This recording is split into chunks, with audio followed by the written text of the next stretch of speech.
Welcome, everybody, and welcome, fellow patriots. Welcome, fellow deplorables. Welcome, fellow dregs to society. Liberals are even welcome here. And this is the Conservative Commandos Radio Show. I'm Rick Trader, coming to you from the studios of the Conservative Commandos Radio Network. And joining me as my co-host is the patriot from the battle-born state, the Silver State of Nevada, Sharon Angle. Sharon, welcome back to the Conservative Commandos Radio Show. Well, thank you. It's a highlight of my week to be here on the radio show, and now I get to do it twice. It's great. Yes. It's great. Great for me, too. Well, Sharon, over the weekend, some rather sad news. Former President George H.W. Bush passed on, 94 years old, lived a really interesting life, great life. A war hero, I'll call him a war hero, shot down in the Second World War, was rescued by a submarine, went on to Congress, headed the CIA, ended up being Ronald Reagan's vice president, and when Reagan fulfilled his 2 terms, he became president. He's the father of George W. Bush. He's had another son who was the governor of Florida. What an impressive family. What an impressive family. So, but we lose George Bush. It is sad to lose a president, every time, Yep. And especially to lose one of that great generation, World War II veterans. We're losing those more and more. Soon there won't be anyone who really remembers that war and the people that fought that war and how truly great they were. And you were right to call him George H.W. Bush a hero of that war. Yep. They were all heroes. They fought for what was right, and he didn't. He didn't have to enlist. He did. He wasn't drafted. He enlisted.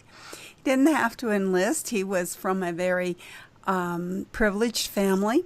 He had grown up in Connecticut, and in fact, he was criticized for being too snooty or high high rolling in as far as high society. And so, he was privileged. He probably could have figured out a way to stay stateside or keep from having to get up in that plane, and yet that's what he did. He was a Navy flyer, too, which makes you even more admirable of him because they have to land on those aircraft carriers. That's really crazy in itself. Yep. But he did get the Distinguished Flying Cross.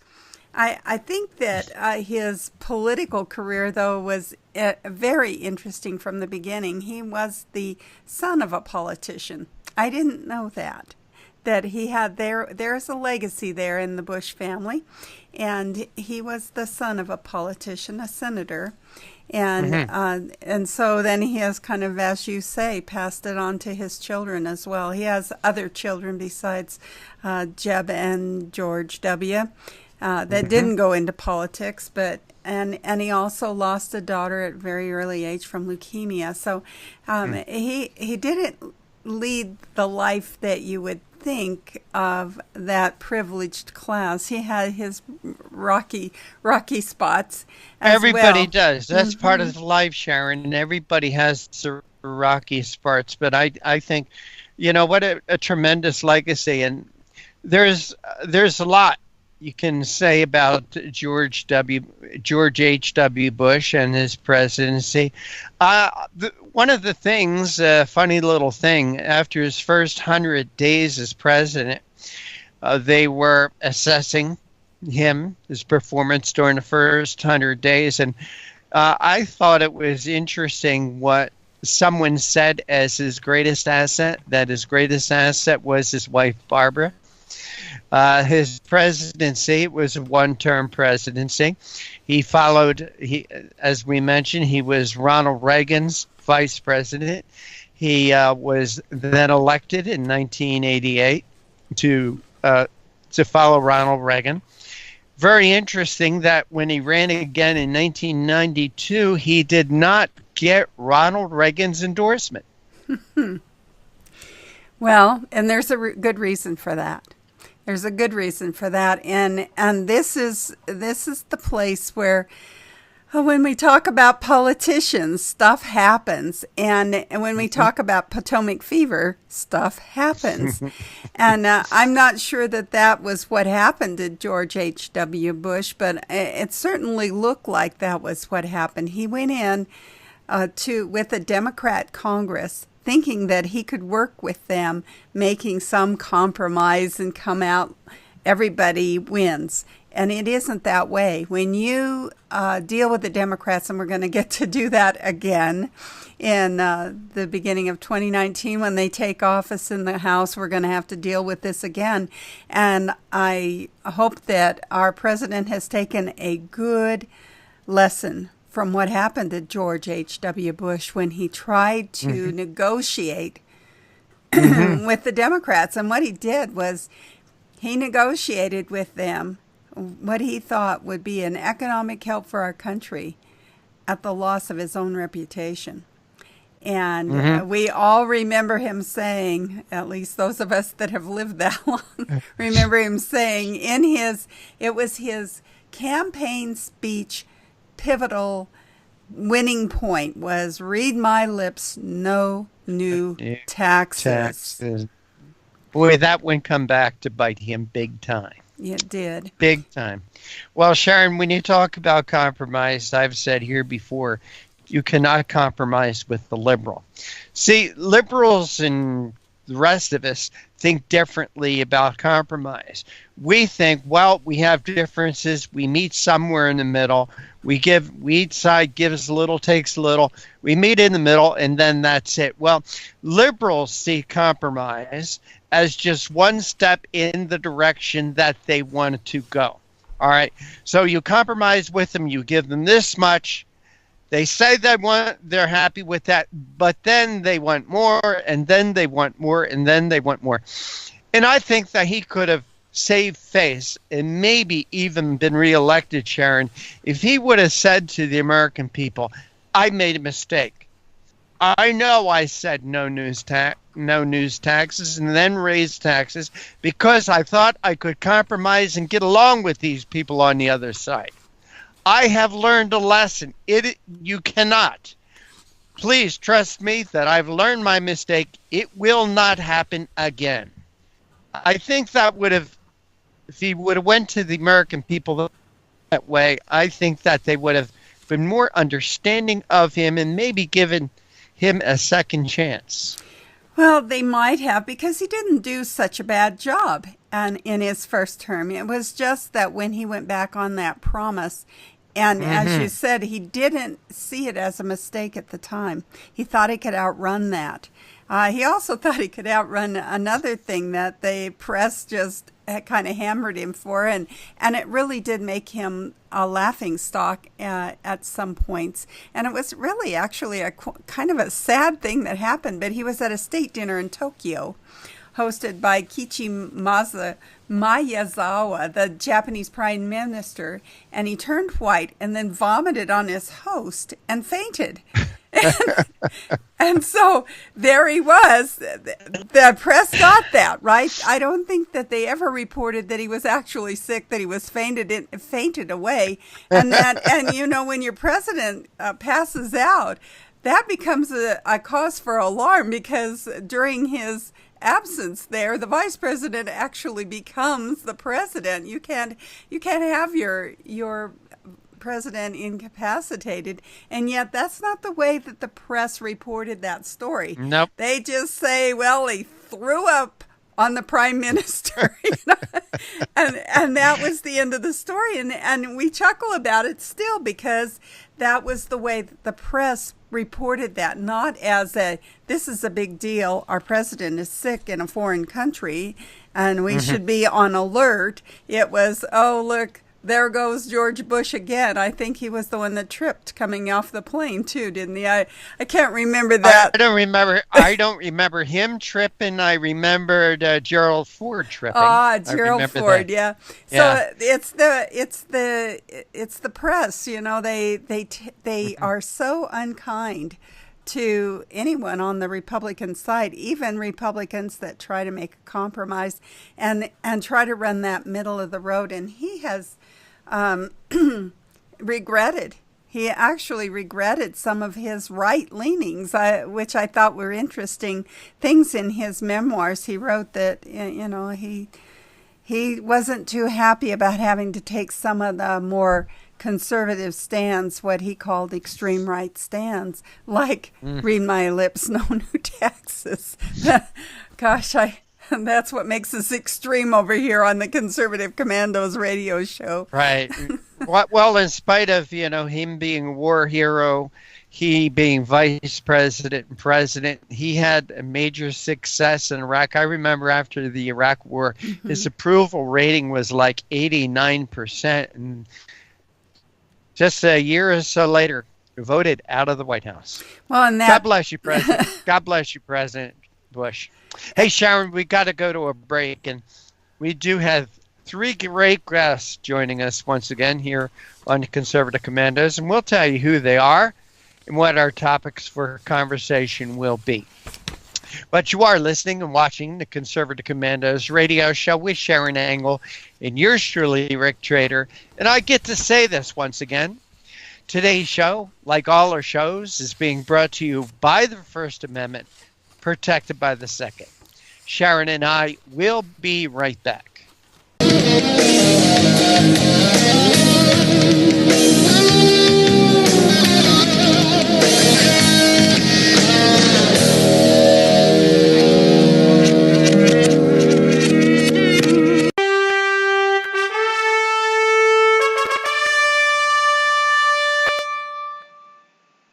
We're all mourning the passing of George H.W. Bush, Bush 41. It's funny how presidents change their ratings after they leave office, and many after their death, because new events or new developments come to mind that cast a new perspective on their administration. During his term, we saw Bush's civility, kindness, politeness as normal, and we appreciated it, but we didn't see it as extraordinary. Now, it stands out in such stark contrast to the bitterness and anger and partisanship and impoliteness and rudeness that characterizes our political system. So we appreciate George H.W. Bush even more now than we did then. Today I'd like to talk a bit about Russia. The headlines are all dominated by Michael Cohen's efforts to procure a business deal with Trump in Moscow, and his having lied to Congress as to when those discussions took place. But the fact remains that no deal was done. Nothing happened. No money changed hands. The hypocrisy of the Democrats going crazy over this is incredible when you realize that Bill Clinton actually got $500,000 of Kremlin money when he gave a speech in Moscow within weeks of his wife's decision to approve the sale of 20% of America's uranium reserves to Russia. She sat on the committee that had to approve that, and the Russians had been trying to get her approval, had sent spies and agents to try to infiltrate her organization and her ranks of advisors to try to move her in that direction. Finally, they invited Bill to give a speech in Moscow, paid him $500,000, which went right into Hillary's pocketbook since they have a joint account, and nobody's talking about that. Incredible. My health care costs were going to double this year. Doubled. It was down to health care or my student loans. I found a better way. It's neighbors helping neighbors. Liberty Health Share. It's freedom from insurance. At Liberty Health Share, we support each other and keep health costs down. We're changing the way you're paying for health care. This is the way it should be. We're all in this together. We're changing the way you pay for health care. The movement to help each other is growing. Liberty, health share. This is the way it should be. This is how I make a difference. Healthcare costs are skyrocketing. The third-party pay system is the culprit. It's taking money out of our pockets. Liberty Health Share has solved that issue by being self-pay patients sharing our medical bills. Liberty Health Share is a grassroots movement all across America where people are abandoning the insurance model and instead are meeting each other's costs in community with one another.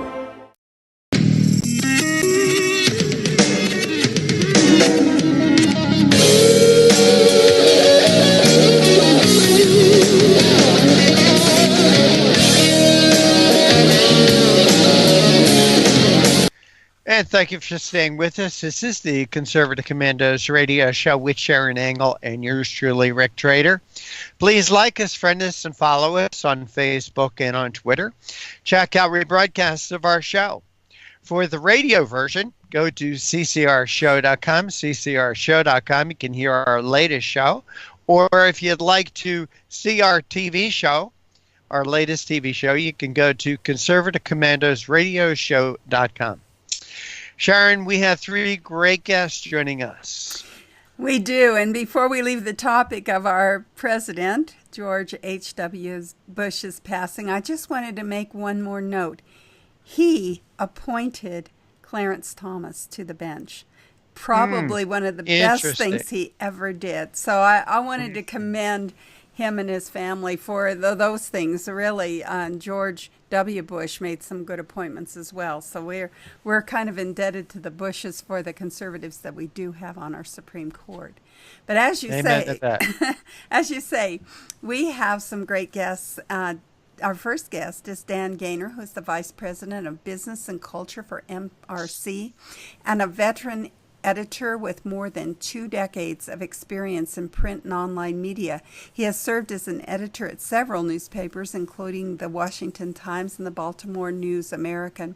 Dan Gaynor has made hundreds of radio and TV appearances. His appearances include CNBC's Power Lunch, Fox News, Hannity and Combs, Fox and Friends, and CNN's Paul's On Now. We've asked Dan to come on and talk once more about your favorite folks. Facebook, Twitter, Google, YouTube. They've all got their problems, and we're going to ask him about this. The Google folks are saying that instead of talking about GOP races, they talk about the top racist Republicans.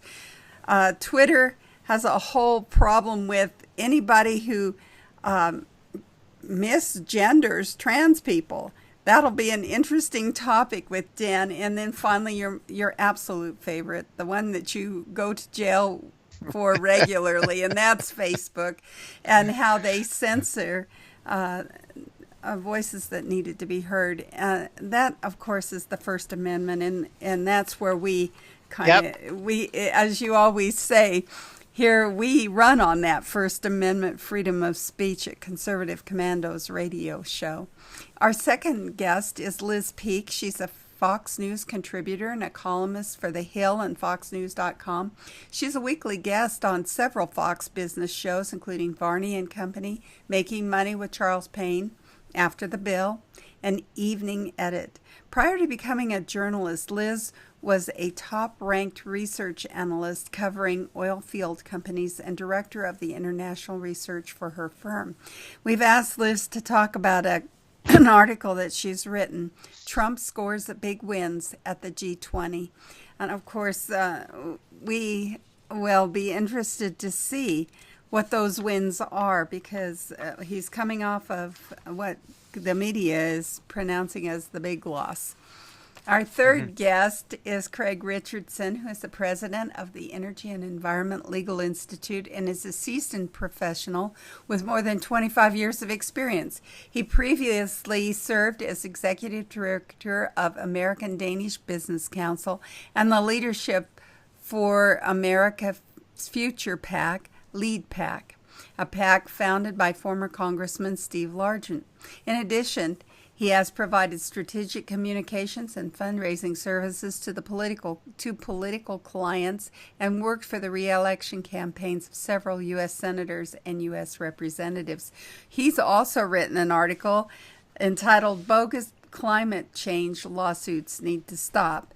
We'll ask him about this idea that not only is climate change bogus, but now they have lawsuits concerning climate change. They've taken up this issue, but those lawsuits themselves are bogus. So we'll have Craig Richardson sort that out for us today. All right. So we do have three great guests once again, and that's one of the things I really enjoy about doing the Conservative Commandos. Sharon, we have great guests that honor us with their presence and honor us with their times. I'm their student. They are my teacher. Always love to hear from our guests. Sharon, what else is on your radar screen today? Well, I guess on my radar screen was the Iranian regime has just test-fired a medium-range ballistic missile that is capable of carrying multiple warheads. The missile has a range that allows it to strike parts of Europe and anywhere in the Middle East. And this test violates UN Security Council Resolution 2231 that bans Iran from undertaking any activity related to ballistic missiles designed to be capable of delivering nuclear weapons, including launches using such ballistic missile technology. So here we go again with Iran.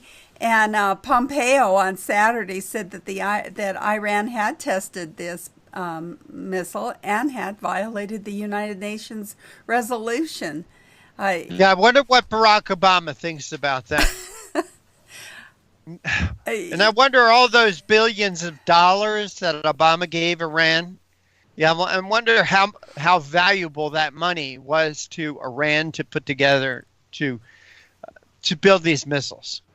Well, I know that Netanyahu and Israel must be on red alert right now, high alert, just thinking about Iranian capabilities here. And it doesn't look like anybody is really doing much about it. At least I haven't heard anything today as far as the UN Security Council getting together and saying, now that you've broken our resolution, what are they going to do about that, Rick? I don't know. I'll tell you, I think it's going to be up to Israel. I really do think it's going to be up to Israel to do something. Yeah, well, the president, he's been highly critical of the UN and this resolution and also of Iran. So it'll be interesting to see what the president does as well. He's a hard charger, that president of ours. So it's always interesting to see what move he'll make, and it isn't always the expected move when it comes to our president. All right.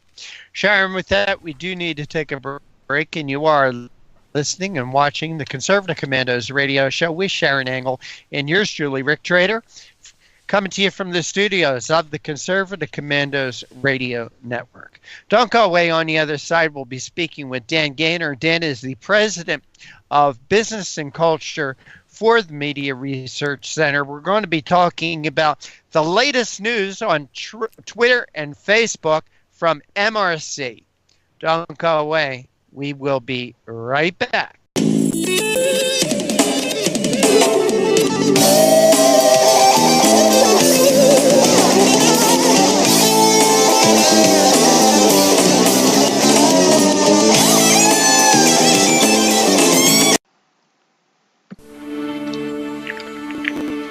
Critics call it action-filled, a remarkable adventure. It's the true story of a proud young brave, born to be a leader.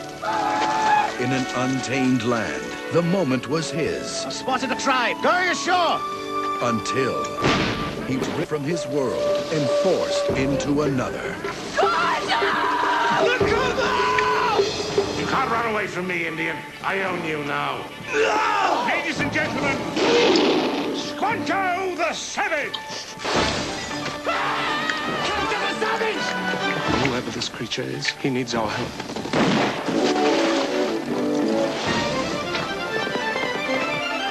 We know he's here, Friar. Hand him over. You have risked your life for a friend, Brother Daniel. After him, you fools! I must do the same. His courage made him a hero. Destiny made him a legend. Too much blood on this land. Squanto, a warrior's tale. My healthcare costs were going to double this year. Doubled. It was down to healthcare or my student loans. I found a better way. It's neighbors helping neighbors. Liberty Health Share. It's freedom from insurance. At Liberty Health Share, we support each other and keep health costs down. We're changing the way you're paying for health care. This is the way it should be. We're all in this together. We're changing the way you pay for health care. The movement to help each other is growing. Liberty Health Share. This is the way it should be. This is how I make a difference. Healthcare costs are skyrocketing. The third-party pay system is the culprit. It's taking money out of our pockets. Liberty Health Share has solved that issue by being self-pay patients sharing our medical bills. Liberty Health Share is a grassroots movement all across America where people are abandoning the insurance model and instead are meeting each other's costs in community with one another.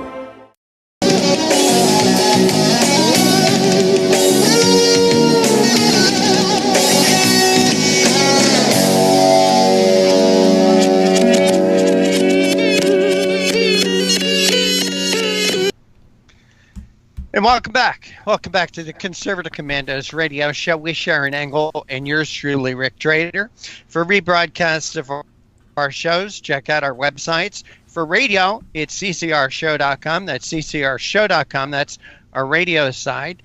If you'd like to see our latest TV show, please log on to conservativecommandosradioshow.com. And Sharon, we do have our first guest with us today. Please make that introduction. Well, it's my pleasure to introduce Dan Gaynor, who's the Vice President of Business and Culture for the MRC and a veteran editor with more than 2 decades of experience in print and online media. He has served as the editor at several newspapers, including the Washington Times and the Baltimore News American. Dan Gaynor has made hundreds of radio and TV appearances. His appearances include CNNBC's Power Lunch, Fox News, Hannity and Combs, and Fox and Friends, as well as CNN's Paula Zahn Show. Dan, welcome back to the Conservative Commandos Radio Show. Well, it's always good to be talking to you all. How are you doing today? Well, we're great and always good to have you on. I want to talk to you about some of these things that you put in a little news blog that you sent out to us members. And it seems like Google and Facebook and Twitter are at it again, censoring folks that use their service. Talk to us a little bit about these censors, because I think I might fall into some of these groups. Well, I think really, and everybody does to some extent. Everybody's fighting this problem. We started really early this year publicly, but more than a year ago, privately digging into the social media search media companies and how they were treating conservatives. It's been an increasing problem. We've all seen evidence of it. And so we came out in April with a big report looking into the top 4. And that's Google and its sister company, YouTube, and then Facebook and Twitter. And in the report at the time, we said Twitter was the worst. And boy, they keep living down to that reputation ever since. So more recently, there's just been so much happening in this space.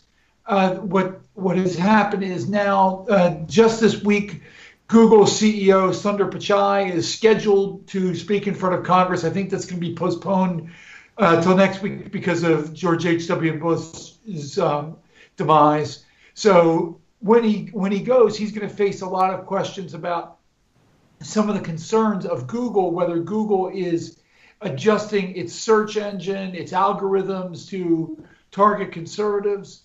Twitter recently, we went through what my boss called the Thanksgiving weekend massacre, where there were a couple of things that happened. They got rid of Jesse Kelly. They got rid of Laura Loomer, and then they instituted these bizarre transgender rules that the first person they used against was actually a liberal Canadian feminist woman. And because she refuses, and this is a big battle that you can I sort of see as a bystander, what are called TERFs, which is a negative slang term for what the left calls trans-exclusionary radical feminists. And that means basically they are women who say that transgender women are not women, that they're men. And well, they're right. But that's, and so Twitter doesn't like that they're right. So Twitter has mandated that they're wrong. So they decided that you can't say various things about transgenders, including you can't institute the term dead naming. Dead naming is this bizarre term that we call facts in the rest of society, where you take someone like Bruce Jenner. Bruce Jenner was an incredibly successful athlete and eventually had surgery and now goes by Caitlyn Jenner. Now, for a while, the left wouldn't even refer to Bruce Jenner ever. You know, the historic dead naming. Oh, that person doesn't exist. It wasn't Bruce Jenner. It was always Caitlyn Jenner. Well, that's ludicrous. And I think Wikipedia has adjusted its profile a little bit. It used to say everything was Caitlyn Jenner, and that was silly. But the result is, if you call Caitlyn Jenner Bruce Jenner on Twitter, you can be suspended for it. You can lose your access to Twitter. The result for the conservative movement was a lot of people taunting Twitter. Ben Shapiro was posting images of pages from biology textbooks. My boss tweeted at Jack Dorsey, the head of Twitter, asking him if parts of the Bible that included God created man and woman, and if that was somehow offensive and a violation of Twitter's new terms of service. So, basically everybody fought back. Well, where people really fought back with Twitter was Jesse Kelly. And here's somebody who had served his country as a Marine, amazing guy, likes to push the envelope a little bit on Twitter, and had said some things about Nancy Pelosi, I think it was, not on Twitter, but on TV, and magically found his account gone. Well, they got pushed back to the extent that Congress looked like it was going to get involved. And when that happened, magically, the account that Jesse Kelly was told would never be restored was magically restored. So there's that. And then Facebook, of all the, I think the way to look at this is in order. Facebook is the one that has tried the most to engage the conservative movement. Google next, and then YouTube, which is worse than Google, even though they're sister companies, and then Twitter. On a scale of 1 to 10, Twitter's been the 10 that's been the most adversarial with conservatives. And so we've tried to work with all 4 of the organizations, and ultimately we'll expand that out to deal with other parts of these companies and other companies as well, which means Instagram, WhatsApp, etc. Because the Media Research Center heads up a coalition of more than 40 organizations that are pushing for conservatives to be treated fairly online. That's a long-winded answer. Well, I'm glad we got it because, Dan Gaynor, I didn't know. I thought these were neutral entities, and I didn't realize they were all connected until MRC got involved and started saying, hey, look at this. It's kind of a monopoly conglomeration of leftists that have really invaded our lives in a lot of ways by sucking us into their media thing. Yeah, I was going to say, they haven't really invaded our lives. They've welcomed this into platforms that were originally seen as neutral. And now they're anything but.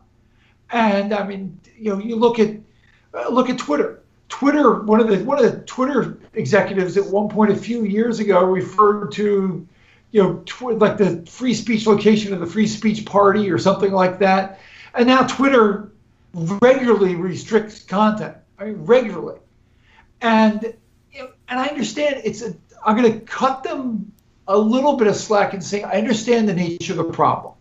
On one hand, you have people saying very offensive things, and the natural response is to shut that down. And then on the other hand, they have free market companies that want to get rid of offensive things off their platform so they get ads. But you can't go around telling people that things are free speech and then not being free speech. And all these organizations have backed off of the concept of free speech because they're being pressured globally and even in America. So there's kind of three ideas of free speech now. You've got the Chinese idea, which is basically complete state control. You can only say what they want. The European idea, which is the nanny state idea that we get rid of anything offensive. And then the sort of American idea of free speech, that the concept of free speech, even though these are not constitutional entities, that we should still have free speech on them. And I'm surprised that they haven't shut our president down. certainly everybody thinks he's offensive.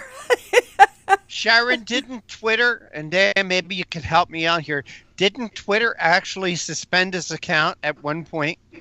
No, there may have been a brief blip or something, but Trump has currently the executive exemption. The exemption applies. What they said is political figures, elected political figures, they're not going to get rid of because they want to. What they say is newsworthy.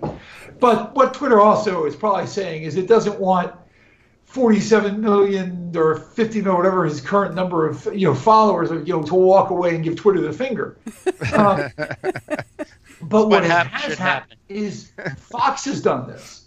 Fox is on a boycott right now, according to Mediaite and others, where Fox is not using its primary accounts, the Fox News, FoxNews.com and the Fox Opinion accounts, because they didn't like how Twitter treated Tucker Carlson when Tucker Carlson was being harassed online.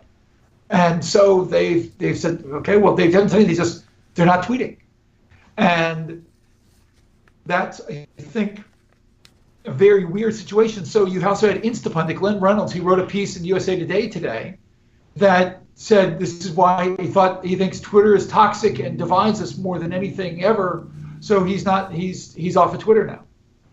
I've used mine sparingly for a long time, as well as Facebook and Google and Wikipedia and all of those things, since MRC has been exposing this bias. But we need to go to a break. We are coming to you from the Conservative Commandos Radio Network studios and around the world on the internet with TalkStream Live, TuneIn, American Political Radio, Leading Edge Radio Network, and AM/FM 24/7. We'll be right back with our guest, Dan Gaynor of the MRC, who's been talking to us about the censorship on Facebook, Twitter, Google, etc., etc. Our in-studio producer and co-host, Rick Trader, and I'm Sharon Angle.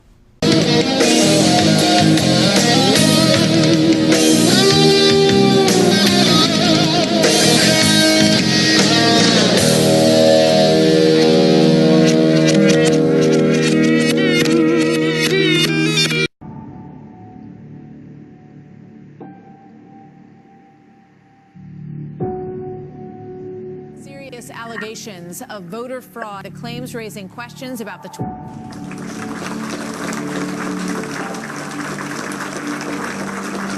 Commerce Secretary Ron Brown and 32 others were on a military plane that crashed today in a violent storm. There are no known survivors at this time. The U.S. Army was funded by the evil entity. I saw voter fraud with my own eyes. To say that it doesn't exist is an outright lie. The process is rigged.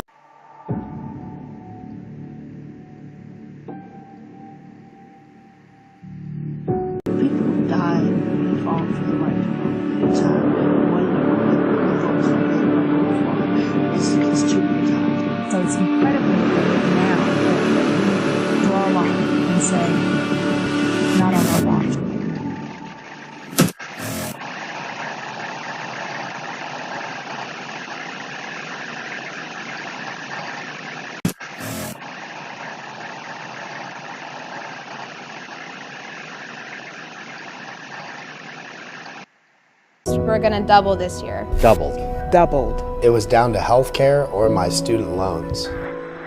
I found a better way. It's neighbors helping neighbors. Liberty Health Share. It's freedom from insurance. At Liberty Health Share, we support each other and keep health costs down. We're changing the way you're paying for health care. This is the way it should be. We're all in this together.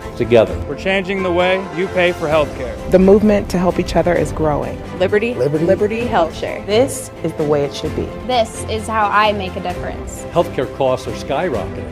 The third-party pay system is the culprit. It's taking money out of our pockets. Liberty Health Share has solved that issue by being self-pay patients sharing our medical bills. Liberty Health Share is a grassroots movement all across America where people are abandoning the insurance model and instead are meeting each other's costs in community with one another. My healthcare costs were going to double this year. Doubled. It was down to health care or my student loans. I found a better way. It's neighbors helping neighbors. Liberty Health Share. It's freedom from insurance. At Liberty Health Share, we support each other and keep health costs down. We're changing the way you're paying for health care. This is the way it should be. We're all in this together. We're changing the way you pay for health care. The movement to help each other is growing. Liberty Health Share. This is the way it should be. This is how I make a difference. Healthcare costs are skyrocketing. The third-party pay system is the culprit. It's taking money out of our pockets. Liberty Health Share has solved that issue by being self-pay patients sharing our medical bills. Liberty Health Share is a grassroots movement all across America where people are abandoning the insurance model and instead are meeting each other's costs in community with one another.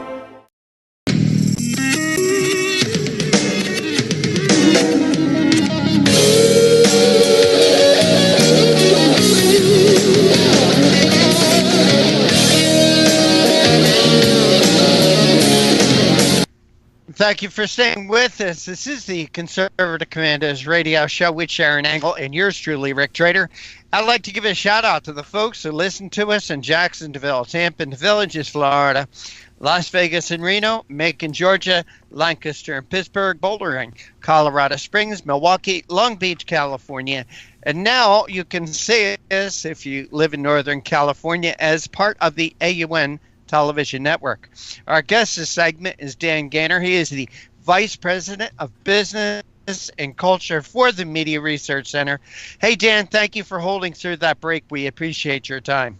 Well, always glad to see that the free market is ruling in conservative talk radio so that people get paid.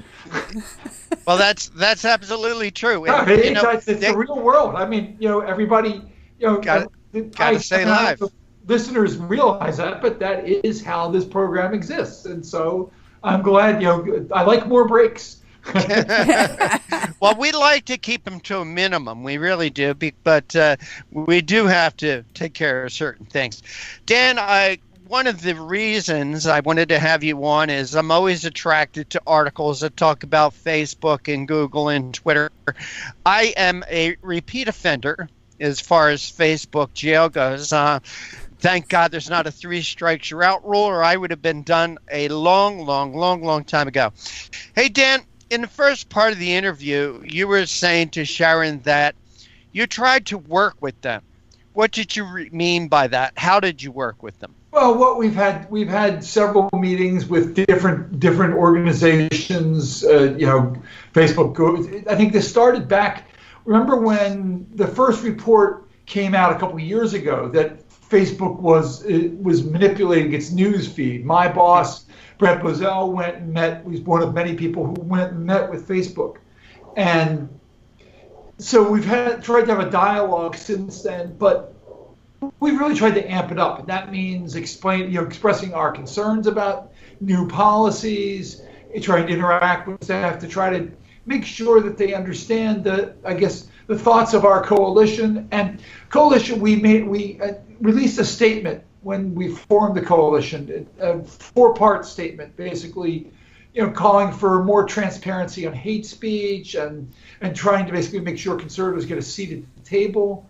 Mm-hmm. But the ultimate thing that we were really asking for is the most important one, and that is that as much as these are private entities, and they are, and as a free market person, I'm going to say, yeah, they're private companies. But what we want them to do is embrace the ideal of the First Amendment. And so that means that they shouldn't shut down speech that they don't like. And I don't think, that's not where the left's mind is right now. The left have a mindset of censorship.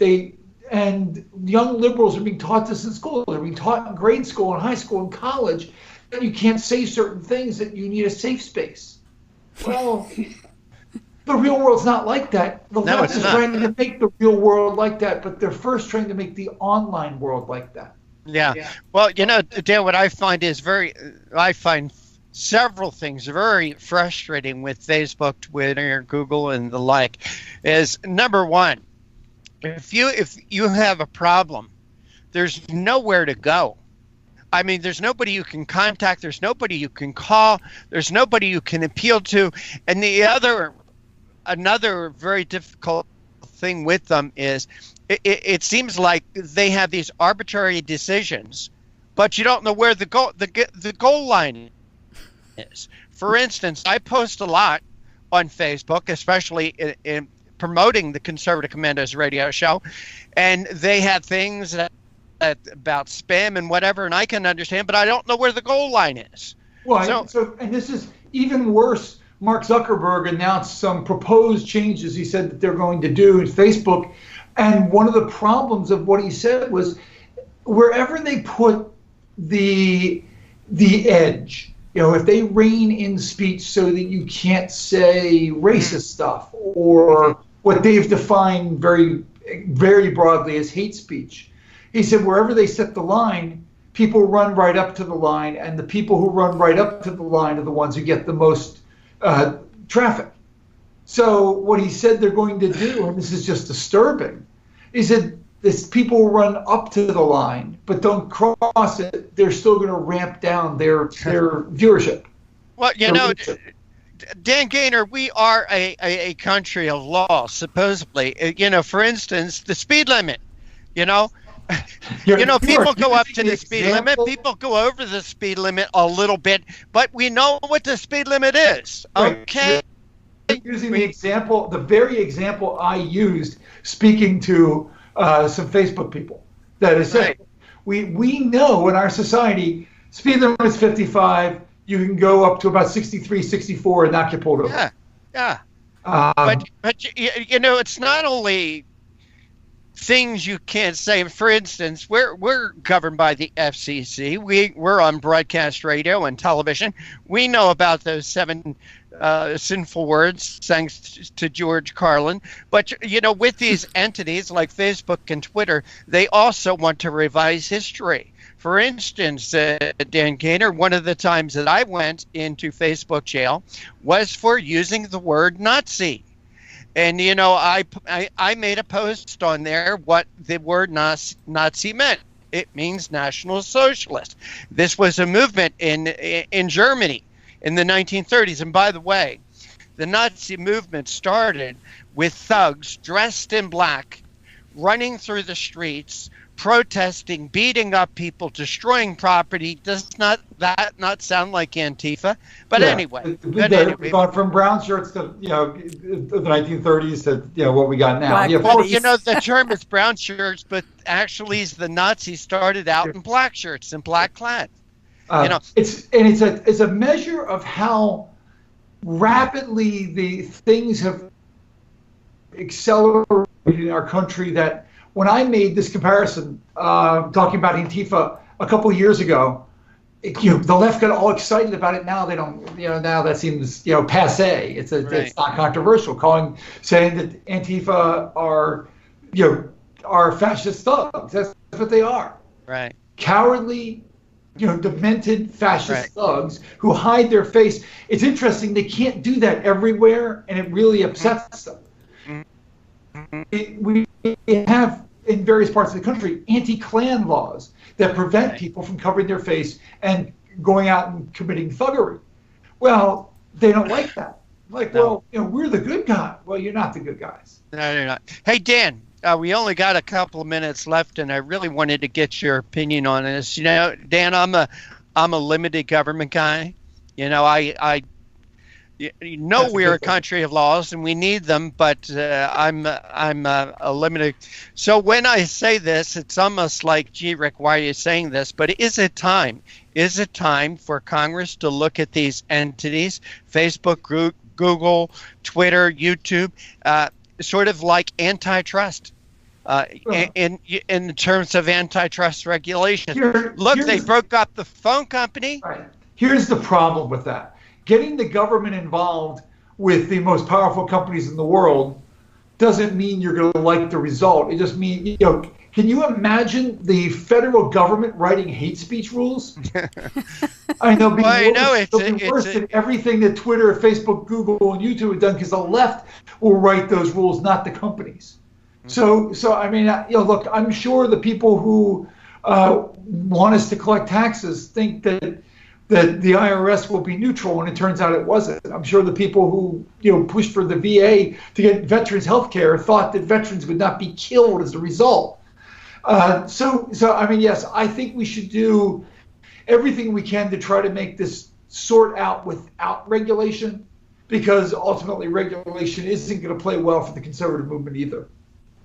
Dan Gaynor, we want to thank you for joining us here on Conservative Commandos. Please tell our audience how to follow your work and the work of the Media Research Center. People should follow me on Twitter. It's at Dan Gaynor, DANGAINOR. They should look for us on newsbusters.org, and I write a weekly column for foxnews.com that comes out every Saturday, and you can find it at Fox News Opinion. Dan Gaynor, Media Research Center. Again, thank you for joining us. Take care and God bless. Thank you all very much. Take care. And you are listening and watching the Conservative Commandos Radio Show with Sharon Engel and yours truly, Rick Trader, coming to you from the studios of the Conservative Commandos Radio Network and around the world on Al Gore's amazing internet, since he claimed to have invented it on TalkStream Live, iHeartRadio, TuneIn, American Political Radio, AM, FM 24/7, Leading Edge Radio Network, and now broadcast in Northern California on the AUN Television Network. Don't go away. On the other side, we'll be speaking with Liz Peek about Trump's triumph at the G20 summit. Don't go away. We'll be right back.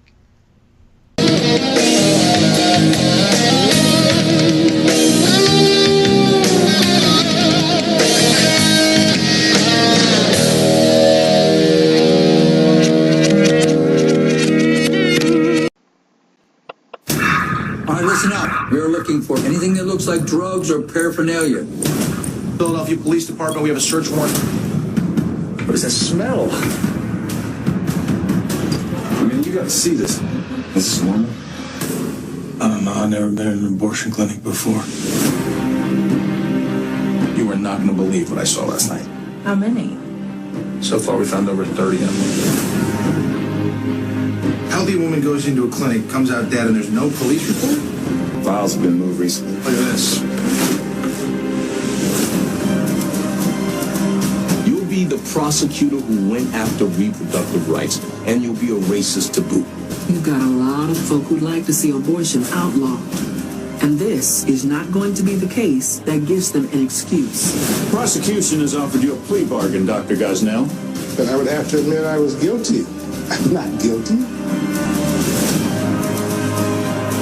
When you get to the courthouse, you are going to be swarmed by reporters. You ready for this, Counselor? Where is everybody? When was the last time your division inspected Dr. Gosnell's clinic? We had instructions directly from Governor Ridge's office not to inspect. Couldn't testify in that case about anything. You doubt you'll find a doctor who will. And you look at the facts, you will see what I see. An overly zealous Catholic investigator. Is that what you want to make this about? There's nothing that man did that protects women or children, and you don't have to be a pro-life activist to see that. Kermit Gosnell is perhaps the most prolific serial killer in American history. You better win. My health care costs were going to double this year. Doubled. Doubled. It was down to health care or my student loans. I found a better way. It's neighbors helping neighbors. Liberty Health Share. It's freedom from insurance. At Liberty Health Share, we support each other and keep health costs down. We're changing the way you're paying for health care. This is the way it should be. We're all in this together. Together. We're changing the way you pay for health care. The movement to help each other is growing. Liberty Health Share. This is the way it should be. This is how I make a difference. Healthcare costs are skyrocketing. The third-party pay system is the culprit. It's taking money out of our pockets. Liberty Health Share has solved that issue by being self-pay patients sharing our medical bills. Liberty Health Share is a grassroots movement all across America where people are abandoning the insurance model and instead are meeting each other's costs in community with one another.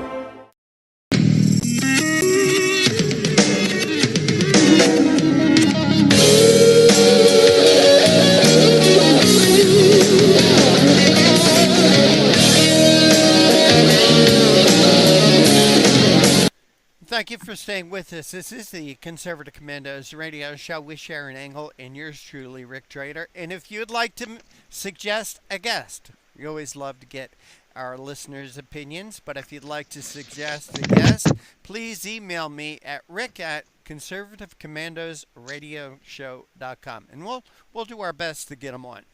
And Sharon Engel, we do have our next guest with us. Please welcome her to the show. It's a pleasure to introduce Liz Peek, who is a Fox News contributor and a columnist for The Hill and FoxNews.com. She's a weekly guest on several Fox Business shows, including Varney and Company, Making Money with Charles Payne, After the Bill, Evening Edit. Prior to becoming a journalist, Liz was a top-ranked research analyst covering oil field companies and director of international research for her firm. Liz, welcome back to the Conservative Commandos Radio Show. Thanks, Sharon. Delighted to be with you. Well, it's our delight to have you, and we asked you to come and talk about your latest article, Trump Scores Big Wins at the G20. This is a big deal, isn't it, Liz, actually, because he's kind of turning things right on upside down with this World Trade Organization as his top White House priority. Talk to us about how this G20 summit has changed things. Well, obviously the big issue going into the G20 was the trade relationship between the United States and China. Many months ago, the United States had sent to China a list of demands or requirements that we wanted in order to not impose further tariffs on a good deal of the trade between China and the U.S. And basically, we had been in a sort of stalemate. China hadn't really responded to those. This is the first time that Xi Jinping, the president of China, and President Trump had been in the same room together, actually, or sat down together anyway, in almost a year. It was in November last year that they last met. And so there was alternating high hopes and considerable pessimism about what might transpire. The high hopes was because I think everybody knows that China's economy is being battered by the tariffs that are already in place. The growth has slowed, manufacturing has slowed, exports have dropped, their stock market's taken a big hit, their yuan has taken a big hit. So clearly their economy is being buffeted by these trade barriers that Donald Trump has thrown up. So it was pretty much expected at some point that Xi Jinping, though very eager to save face, was going to at least engage in some sort of conversation with the United States. The pessimism came from the fact that the lineup of people going to represent the United States included Peter Navarro, who is considered the real hardliner on trade in this administration, and John Bolton. Both of those folks were at the dinner, and both are very, very skeptical of China. So, look, this is a huge bilateral trade system between China and the United States. It does not help U.S. businesses who have come to rely on China as a big part of their supply chain to not know what things are going to cost, to not know whether China is going to throw up problems in terms of being able to get things out of the country, or that we are in terms of getting things here. It was kind of a mess. And what was sort of discouraging was that President Trump's done such a bang-up job of boosting our economy with lower taxes and also some deregulation of key industries, that you kind of hated to see the growth begin to wane because of these trade wars. Now, having said that, I am totally in favor of taking on China. China has been, for decades, cheating Americans, cheating American workers and businesses by stealing our intellectual property. This is not a talking point. This is not a political game. This is a serious issue that's gone on for years and has accounted for hundreds of billions of dollars in lost intellectual property being basically taken over by China illegally. So it is, I think, a fight worth fighting. But that said, there are costs to all fights, and it was beginning to cost this administration to have this trade war going on, because global growth was slowing down a little bit. Companies were beginning to talk about higher costs, in part because of the Chinese tariffs and also because the tariffs that Trump had put on steel and aluminum. I do think it was important, and it was sort of high time to see something constructive come of all that. I'm hopeful that the Chinese will follow through. I'm sure they're not going to deliver everything we want in the next 90 days, but I think they're pretty confident that President Trump will indeed move to 25% tariffs from the current level of 10 if there is no progress. I think they underestimated his resolve early on. I think they felt that coming into the midterm elections, he was going to be worried about the impact of this trade war on our economy and on our stock market, and it certainly has taken a toll on the market. But I think they now understand that he's pretty serious about this. So, I think it's a tremendous open door. I'm glad that you mentioned the idea that China isn't altogether to be trusted, I guess. I have a brother who has a company that he has several patents with, and he said they lie, they steal, they're very difficult to do business with. And the bottom line of this that was really interesting to me was that there is a provision, if you will, at the bottom of this all that says if they prevaricate. Can you tell what the consequences of that prevarication is going to be? Well, then I think we roll out the 25% tariffs that Trump had been arguing, and he's been threatening, and he's also threatened to slap tariffs on more Chinese exports, or imports into the United States. And so I think it's going to be a pretty close monitoring of the efforts that they make. And I think that, as I said earlier, I think the administration's pretty intent on punishing China if they don't follow through. China has, obviously, in the Chinese culture, it's very important to save face. But I think something that has not really been reported on, but I think it is true, that in the weeks leading up to this summit, Xi Jinping has been sort of preparing the ground for concessions. And they don't have to be called concessions. They don't have to really be viewed in that context. And if the Americans are smart, and they are smart, they won't single any kind of measures out as being sort of capitulation. They will instead recognize them or hail them as follow-ons to promises that Xi Jinping's been making in recent appearances to open the economy, to have a more open trading system, etc. He's been talking about that a lot, and it's all been sort of, frankly, baloney, because they aren't doing any of those things. But in a way, it occurred to me today, as I say, I don't think really we're paying much attention to this.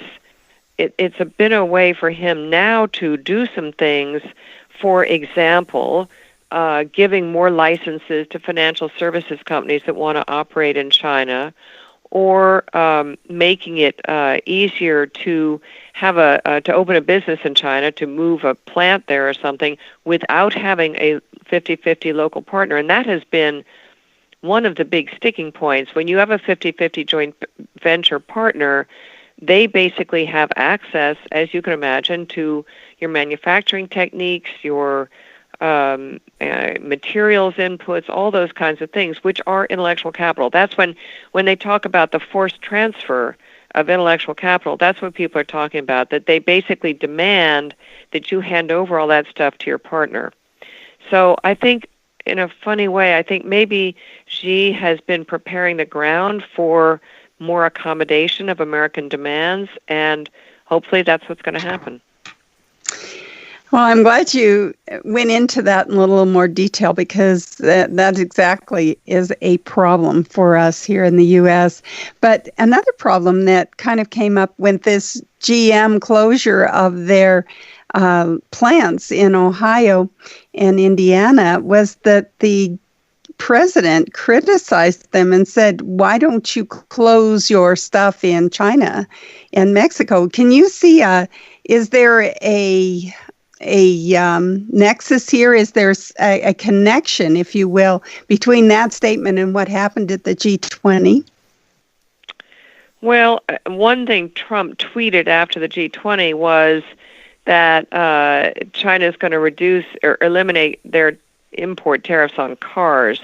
And so the car companies all went up today. I don't know if that's true. I think the tariff is 40%. I don't, how would I know? But if that's something that they're talking about, that would certainly be a plus for companies like General Motors in terms of making it often a lot easier to make things here and ship them there. Now, obviously, it's still going to be cheaper to produce in China, but if you have a product, let's say a Cadillac, that's pretty popular here and pretty popular in China as well, there are a lot of advantages to manufacturing in the United States. I mean, you do have a rule of law that you don't in China. You cannot really trust the Chinese to abide by contract law, and they could change their import tariffs and import fees at any moment. Plus, they throw up all kinds of bogus things about trademarks and compliance on various kinds of demands that that are just sort of convenient ways to keep stuff out of their country. So, but anyway, the bottom line is it might be that a company like General Motors will be in a better position to manufacture here and export if indeed we begin to reduce all these tariffs. I mean, one thing people really need to understand is that Trump is not wrong. Other countries really do charge us higher import tariffs than we charge them. It is not a level playing field. And that is really at the heart of what we're doing all this for, what he's doing all this for.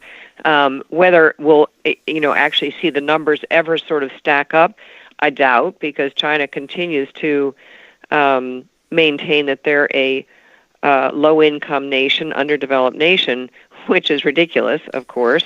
But that is the premise under which they can get away with a lot of this stuff.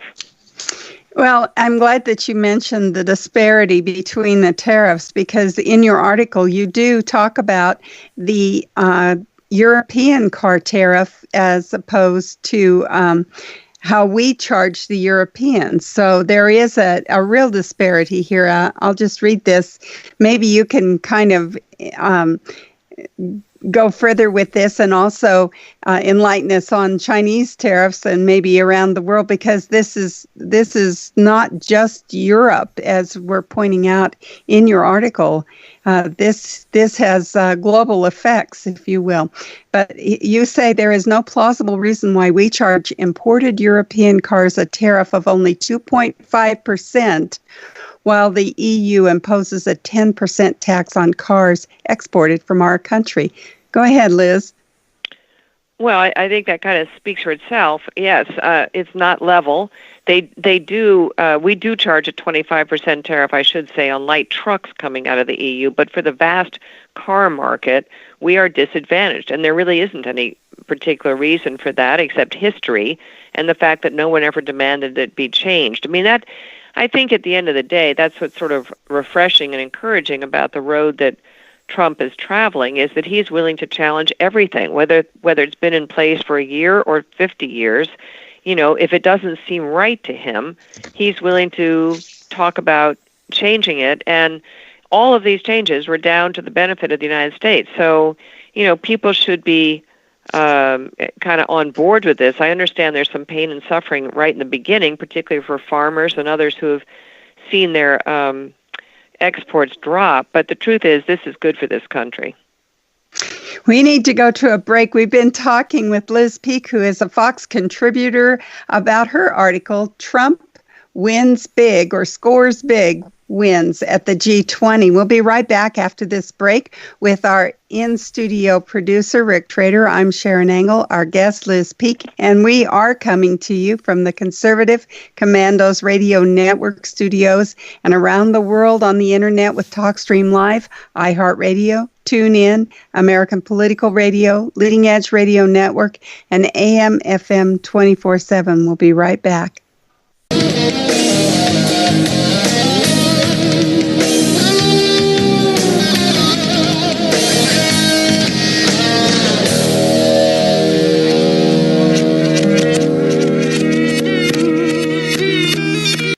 Not on My Watch, an educational documentary exposing election corruption, the problem and solution. I saw voter fraud with my own eyes. Now, people say, why didn't you report it to the authorities? Well, they were the ones doing it. 2 out of 3 voters nationwide believe that voter fraud is a serious problem in the U.S. today. The process is rigged. Both sides of the aisle are guilty. Florida now has to tell the Department of Justice whether the state will comply with DOJ's demand to stop purging thousands of people from its voter rolls. We have the sloppiest election system of any industrialized democracy. Philadelphia flagged 50,000 duplicate registrations, so just think how many more slipped through. It's almost impossible to detect. How do you get caught? You only get caught if you confess. Election corruption is deeply embedded in America.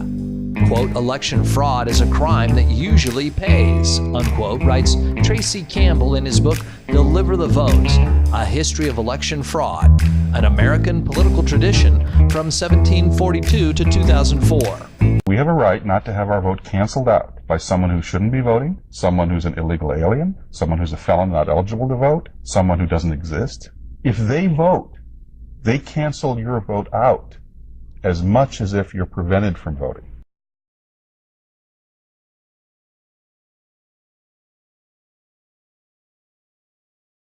If this is going to be fixed, it's going to have to be a citizen effort. It comes down to, it's the same old question, if not now, when? If not us, then who? This is huge. This is about the democracy and the principles of the United States of America. People say, but why you? Why you? Why? Well, why not? And if it starts with a fireman, if it starts with a sanitation worker, if it starts with a teacher or a nurse or a caretaker of the elderly, then so be it. It's got to start somewhere. But it's time we come together and fix this problem once and for all.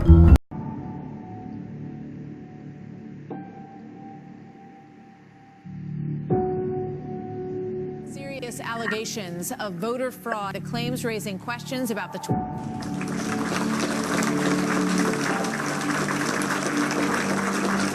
Commerce Secretary Ron Brown and 32 others were on a military plane that crashed today in a violent storm.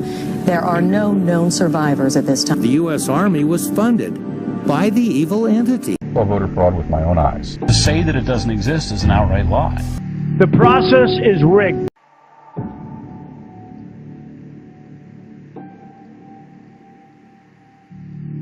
People die and fall for the right time. It's too brutal. So it's incredibly important now that we draw a line and say, not on our watch.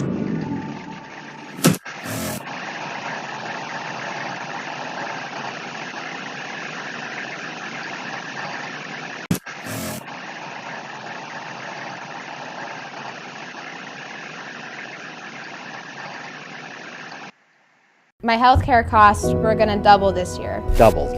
Doubled. It was down to health care or my student loans. I found a better way. It's neighbors helping neighbors. Liberty Health Share. It's freedom from insurance. At Liberty Health Share, we support each other and keep health costs down. We're changing the way you're paying for health care. This is the way it should be. We're all in this together. We're changing the way you pay for health care. The movement to help each other is growing. Liberty Health Share. This is the way it should be. This is how I make a difference. Healthcare costs are skyrocketing. The third-party pay system is the culprit. It's taking money out of our pockets. Liberty Health Share has solved that issue by being self-pay patients sharing our medical bills. Liberty Health Share is a grassroots movement all across America where people are abandoning the insurance model and instead are meeting each other's costs in community with one another.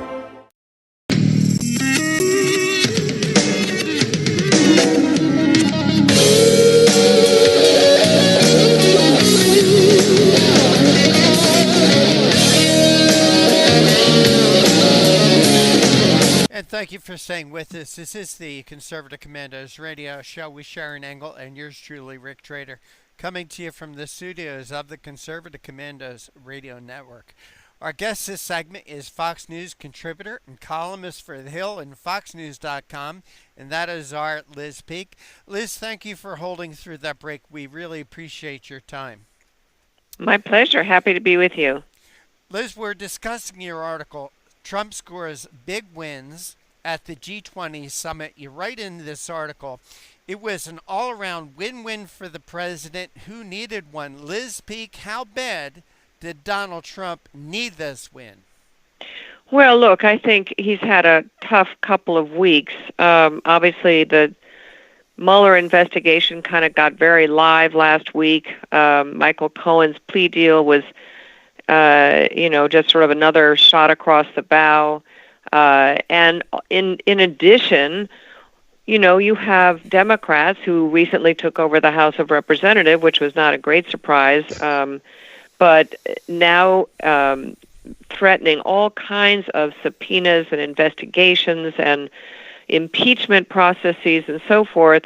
Now that they have taken over the House, they can do all those things. And I think it's really going to be a terrible time for the president and for the White House. And what he can do best to deflect all of this criticism and sort of this antagonism on the left is just kind of keep motoring ahead with his agenda and producing the kind of growth in the economy that voters are pretty excited about. I mean, the truth is consumer sentiment is at an 18-year high because unemployment is at a decades-level low, and jobs are plentiful, wages are going up. All these things are very positive, but unfortunately, the left has just decided the only thing they really have to sell is hatred of Donald Trump. So, they're going to be piling on in a lot of ways that are going to be extremely unpleasant and uncomfortable, I think, for the White House.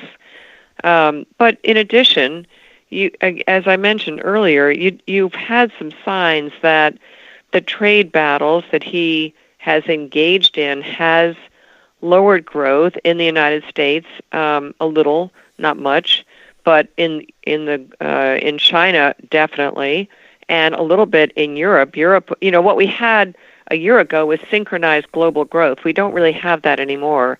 The United States is a little engine that could. It's the really biggest, fastest growing economy out there.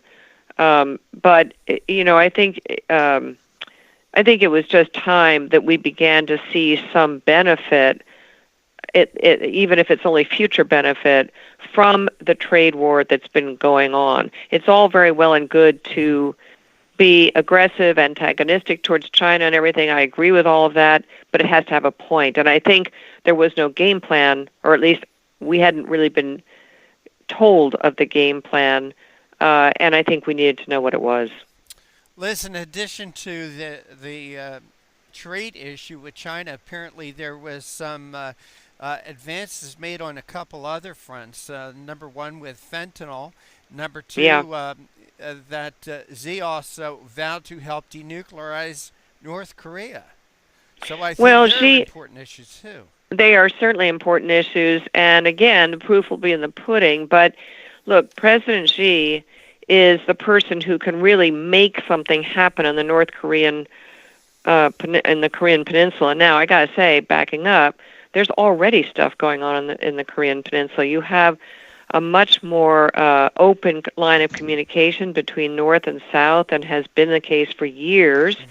And I think, though, we're all aware that North Korea made a lot of promises, and President Trump came out of his head-to-head with North Korea, promising that things were going to get better there, and North Korea had committed to denuclearization.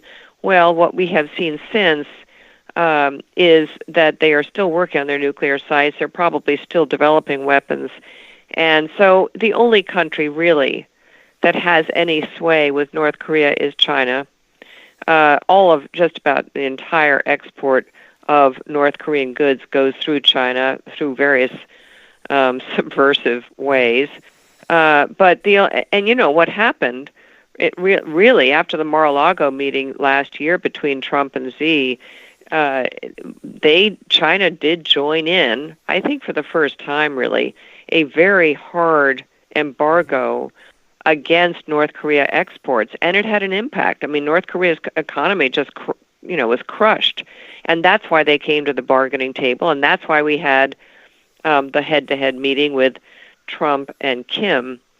So China's influence there cannot be overstated. It is completely essential to have them on board. And then, what happened is Trump kind of said, well, now we've got this agreement, everything's fine. And basically all the bad guys started trading with North Korea again because they felt like the pressure was off, the spotlight was off, right. and that includes China. So if they mean it and they begin to reinforce the embargo against North Korea exports, that would be huge. And it would, again, I think, require North Korea to make some changes that would be good. As to fentanyl, this is a very, very deadly drug, and most all of it's coming from China. And to have, pardon? I said I did not know that. Oh, yeah, it's like 70 or 80%. Wow.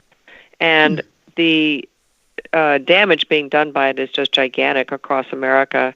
It's a very deadly drug. So for them to agree that it's a controlled substance, or whatever the language was, punishable by with severe penalties for producing and exporting and so forth, that's a pretty big deal. And so if they begin to actually help America police the export of that product, that would be an incredible win for us.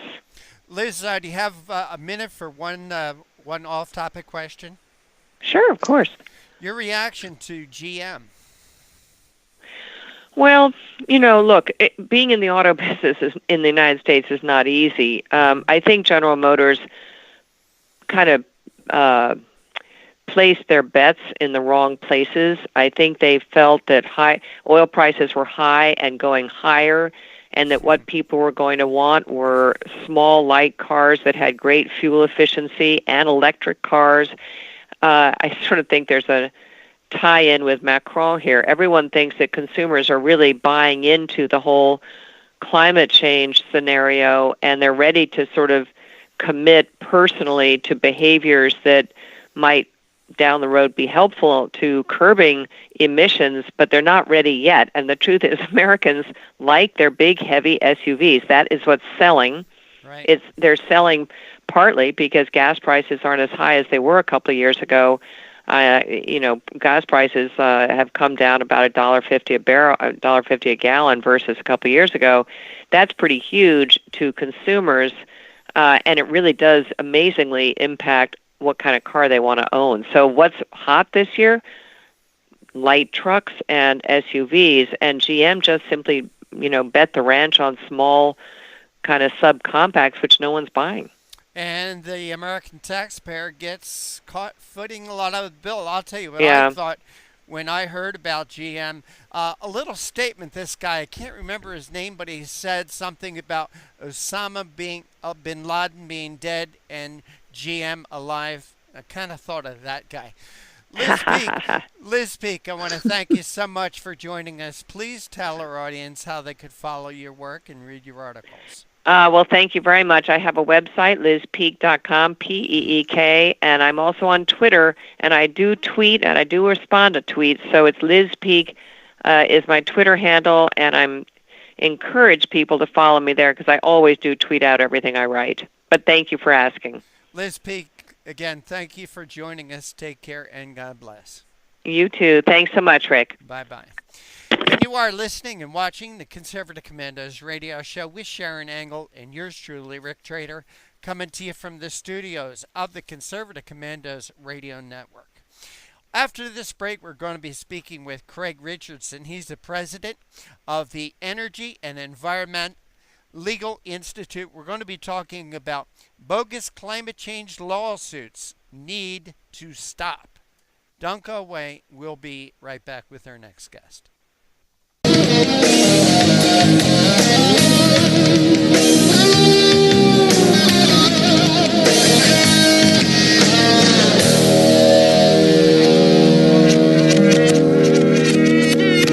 My healthcare costs were going to double this year. Doubled. Doubled. It was down to healthcare or my student loans. I found a better way. It's neighbors helping neighbors. Liberty Health Share. It's freedom from insurance. At Liberty Health Share, we support each other and keep health costs down. We're changing the way you're paying for health care. This is the way it should be. We're all in this together. Together. We're changing the way you pay for health care. The movement to help each other is growing. Liberty Health Share. This is the way it should be. This is how I make a difference. Healthcare costs are skyrocketing. The third-party pay system is the culprit. It's taking money out of our pockets. Liberty Health Share has solved that issue by being self-pay patients sharing our medical bills. Liberty Health Share.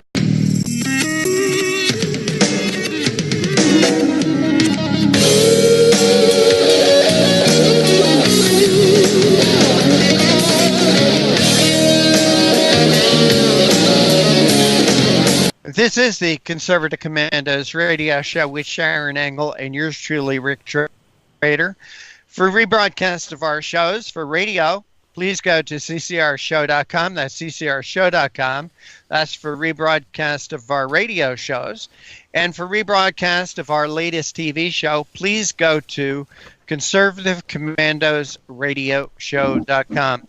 Sharon, our next guest is with us. The honor of the introduction is yours. It is a pleasure for me to introduce Craig Richardson, who's the president of the Energy and Environment Legal Institute and is a seasoned professional with more than 25 years of experience. He previously served as executive director of the American-Danish Business Council and Leadership for American Futures PAC, LEAD PAC, a PAC founded by former Congressman Steve Largent.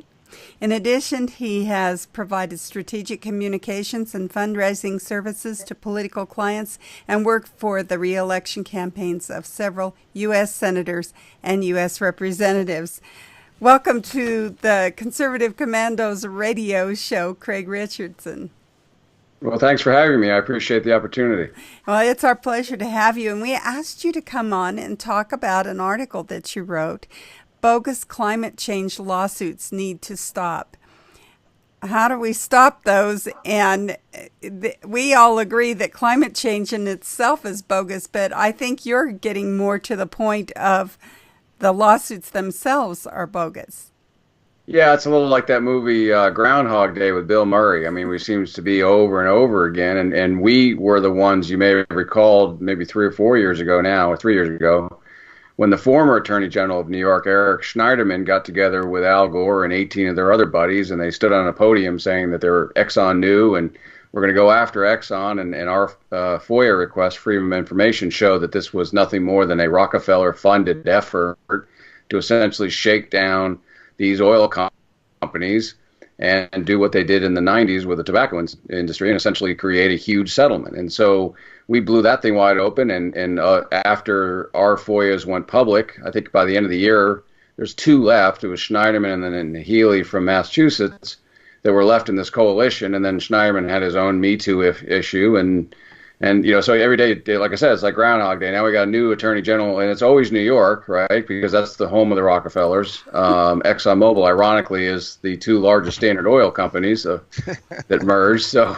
you know, it's like I grew up in Boston, so I know what it's all about to see the same names and faces come over and over again. But it is a little bit repetitive, but they continue to keep going. Well, you said in a recent study that the U.S. Chamber Institute for Legal Reform estimates that nearly half the costs and compensations paid out in our tort system is about $184 billion. Talk about how these kinds of lawsuits impact that. Well, I mean, it impacts all industries. For example, I mean, most notably when you're obviously dealing with the medical community and you get doctors preventing defensive medicine. And it's a similar thing here. I mean, companies aren't being innovative. But the bottom line you got to remember in that staggering figure is these are for-profit organizations, and particularly talking about a company like ExxonMobil, they're not going to put, reach in their pocket and pay for this. This is going to show up in the cost at the gas pumps and the other products that they produce. So it's not like they're trying to shake down the big bad company. No, they're shaking down the average Americans, the ones who can least afford to pay higher gas prices. Thus, who's paying for this money? Well, and you also say in your article that this most recent arbitrary lawsuit aimed at Exxon is no more than the latest in a series of shakedowns by attorneys in this country. So I want you to talk about who gets that money. They're shaking us down, but who's actually getting rich off of all this? Well, again, I think if you look at the tobacco settlement of the 1990s, and that's what they modeled this after. Our original FOIA showed that they had, before the Gore and Schneiderman plan was hatched, they actually met in La Jolla, California in 2012, funded by the Rockefeller Foundation. They literally used the words, we want to replicate the tobacco settlement type of deal. Only that's the tobacco settlement on steroids when you compare the tobacco industry to the oil and gas industry. So that's their ultimate thing. And you've got the greedy trial lawyers are going to get their share.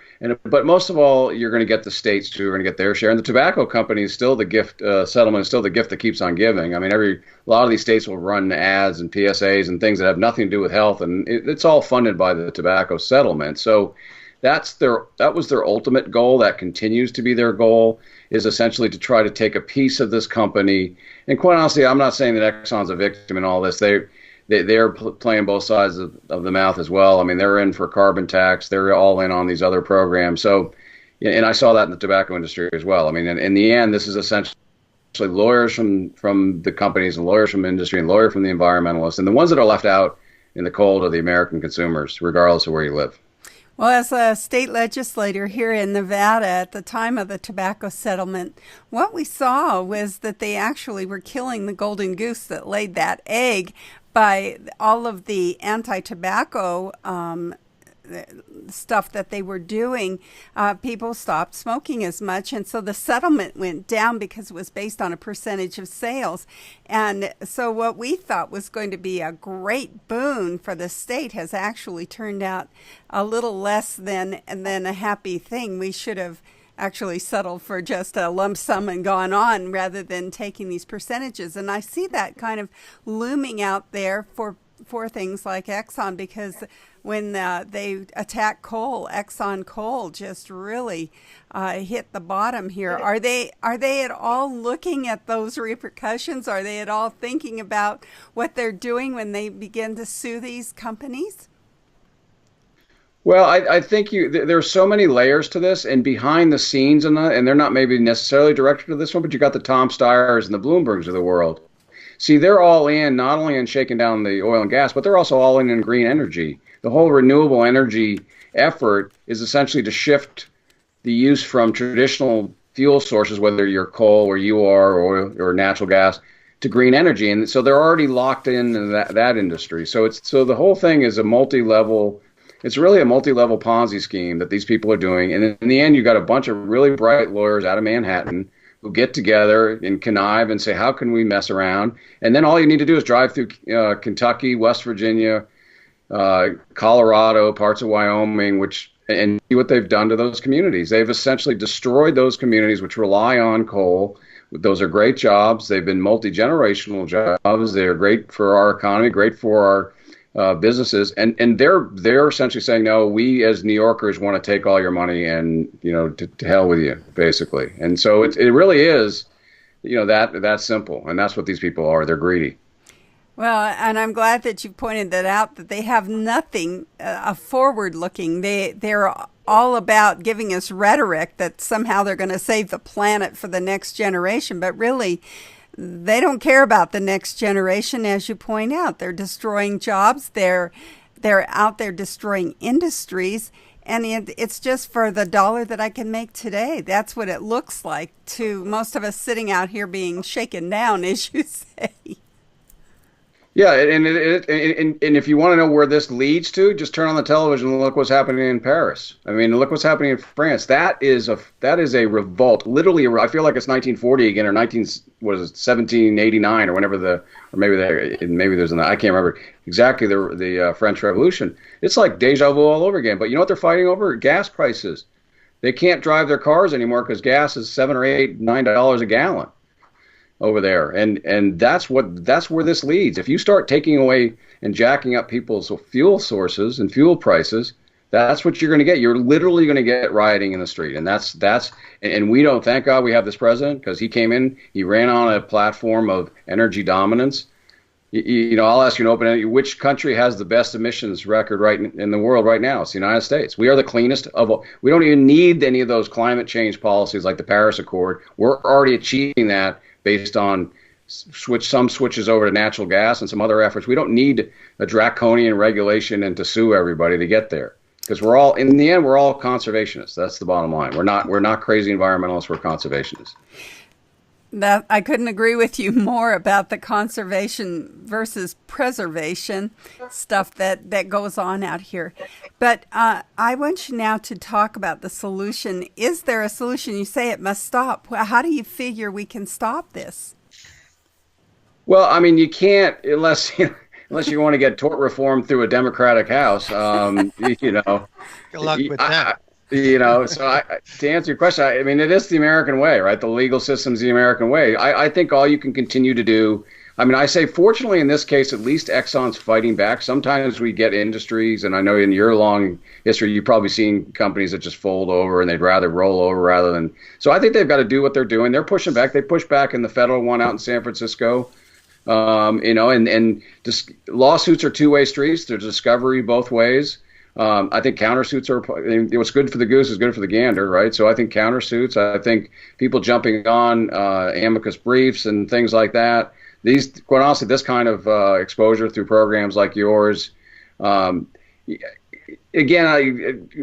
harking to Paris, and they have now put a finger on what the problem is because of public relations and because of people who have communicated. They're not believing the false, fake narrative that this is the only way out, these draconian green policies. They get it. You know what? Because they can't drive their cars anymore because it's too expensive. So American people get it. They just need to we need to channel that energy. Well, we have to go to a short break, speaking of channeling energy here. Yeah. And we're coming to you from the Conservative Commandos Radio Network studios. And if you'd like to watch us on TV, you can now go to the AUN TV network in San Francisco, San Rafael, Marin, North Bay, San Jose, Silicon Valley, Santa Rosa, Wine Country, Redding, Chico, Sacramento, Monterey, California, and soon to be in Carson City, Tahoe, and Reno, Nevada. We've been talking with our guest, Craig Richardson, about his article, Bogus Climate Change Lawsuits Need to Stop. And we'll be right back with him, our in-studio producer and co-host, Rick Trader, and I'm Sharon Engel.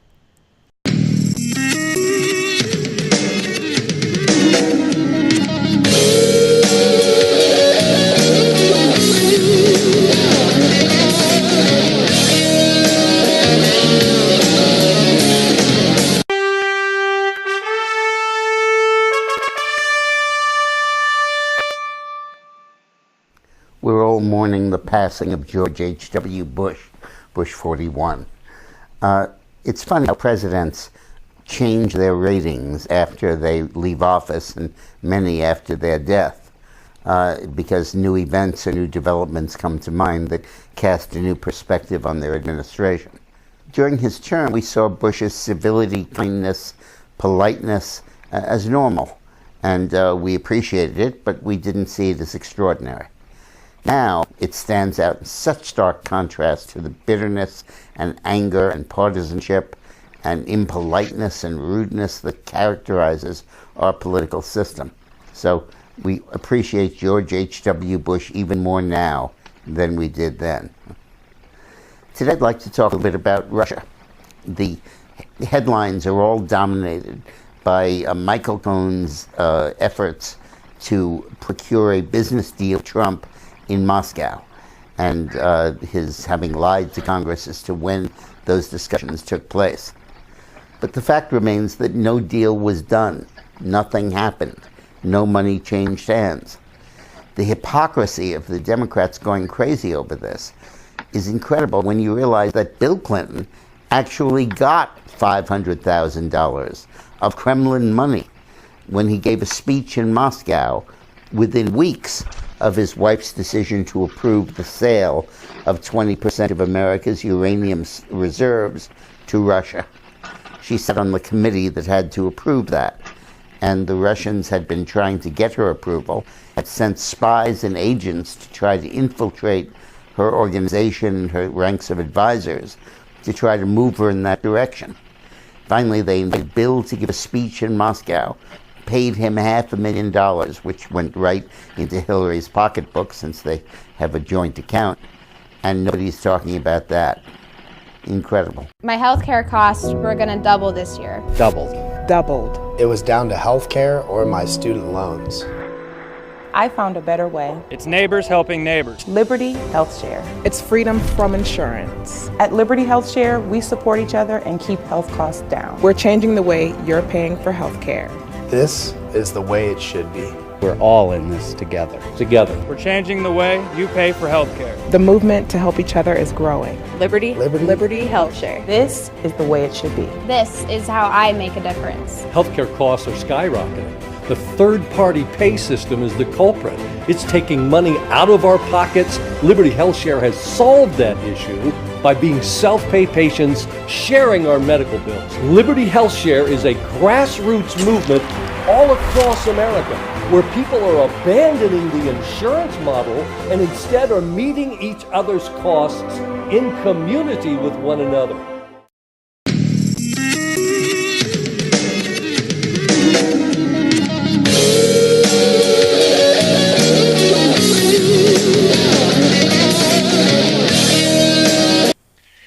Thank you for staying with us. This is the Conservative Commandos Radio Show with Sharon Engel. Yes, that's Sharon Engel.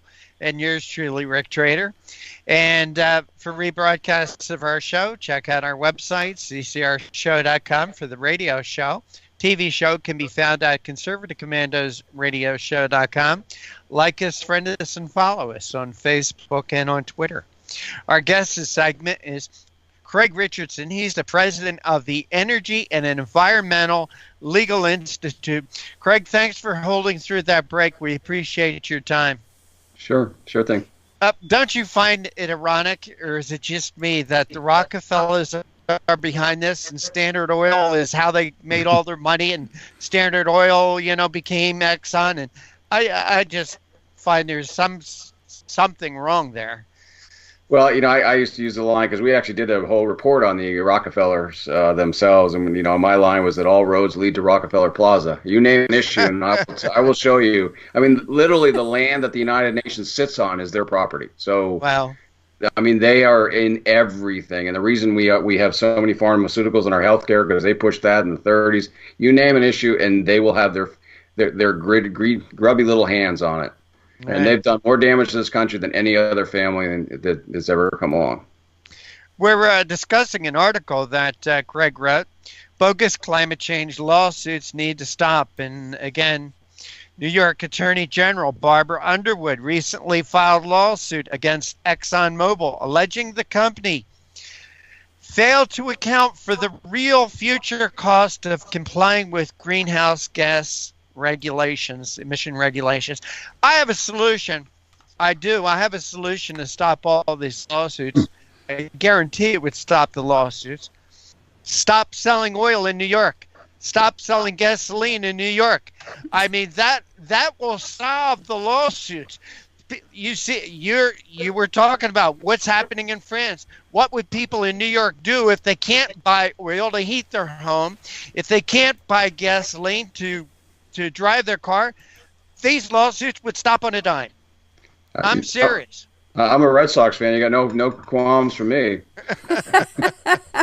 No, I think you're right, though. I mean, because I'll tell you, on the flip side, what I found... They don't want them. Don't sell it there. They don't want them. I mean, ironically, to go harken back to the 90s again, I mean, that was Philip Morris's headquarters was New York, and then did all that. So, yeah, there's clearly, if you've seen that New Yorker view, the New York, the map they show, the New Yorkers' view of the world, I mean, that's what they think. And what I found most offensive as I got stories from what was going on in the coal country is, they would go down there and the Sierra Club would say, oh, well, we know it's going to hurt your industry. So we've put in the bill $2 million for job replacement or job retraining. What are you going to teach these guys to be computer coders? I mean, it's so arrogant that these people do this.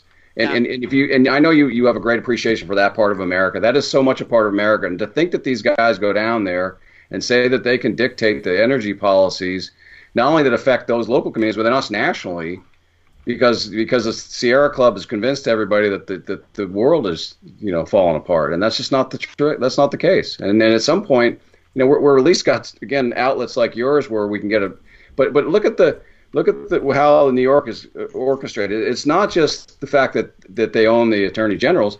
They've literally been able to put whatever they want in the New York Times on a daily basis. And I been in PR in Washington for 30 years. The way it works is something's printed in the New York Times. And in the old days, we had 3 networks, but ABC, CBS, NBC, they rip and read. They rip off whatever's top fold of the New York Times is the lead story on all 3 networks. And that's essentially how they control the narrative. And it goes part and parcel to their strength and power to be able to really do what they're trying to do. So the only way back is to push back. Yeah, well, let's continue to talk about New York stupidity. New York has I don't know, billions or trillions of dollars worth of gas and oil right under it in the Marcellus Shale. They don't want to touch it. Tapping into the Marcellus has been a boon to Pennsylvania, has saved family farms. And it's the Marcellus field is not just confined to Pennsylvania. It goes up into the southern half of New York. And, I would think the people that are in that region would also be up at arms, the fact that they can't tap into it. Well, again, I think the way that this is really the United States has evolved or devolved is that you essentially have a very small geographical area but very large population base controlling the rest of the country. And I think you get outside of Manhattan and get up to northern New York, and I think you'd find a lot of people would agree with you. But unfortunately, the way the political system is that state is as blue as it gets. And the irony is, the first electrical grid power plant was in Niagara Falls. Mm-hmm. They had hydro. They have a lot of hydro there too. Right.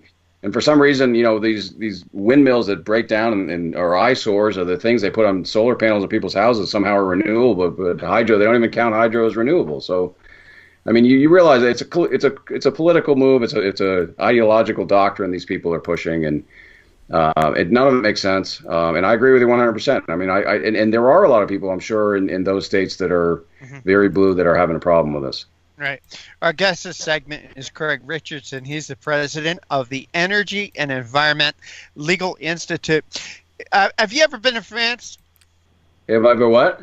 Ever been to France? I was there for the last COP, the IPCC's climate change thing, and I got there, and my friend Myron Ebel from CEI was his face was all over wanted posters all over Paris because we were doing a counter event to their to the UN's event, so they know us and we know them. But yes, I was there.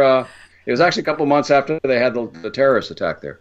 Well, I was in France a few times, and one of the things I learned about France, 80% of rural France heats their homes by burning wood. Mm-hmm. Now, when you want to talk about something that's polluting, I would think burning wood is a whole lot dirtier than coal or oil or gas or natural gas. And this is what it might take, and I'm serious, Sharon and Greg, this is what it might take for people in this country to finally wrap their head around the fact that we need energy.